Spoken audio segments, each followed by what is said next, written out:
paling last sekali untuk dia tersejat. Hai, saya daripada Kukura. Hari ni saya nak share dengan korang tentang Best Note punya perfume. Best Note ni dalam perfume notes, dia adalah antara perfume notes yang paling tahan lama, paling susah nak hilang. Dalam setiap perfume, kita akan ada letak dunia Best Note, dan Best Note ni akan membuatkan perfume tu bau tahan lama. Kenapa Best Note ni boleh buatkan perfume tahan lama? Okay, sebabnya Best Note ni, dia punya aroma molekul dia sangat kompleks dan sangat berat. Dan bila kita spray perfume, Best Note adalah bau molekul yang paling last sekali untuk dia tersejat.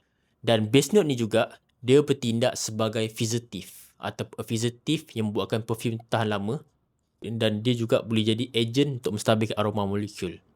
Itu saja saya nak share dengan korang tentang Best Notes. Kalau korang nak tahu lebih belajar tentang perfume, jangan lupa follow akaun Kukura.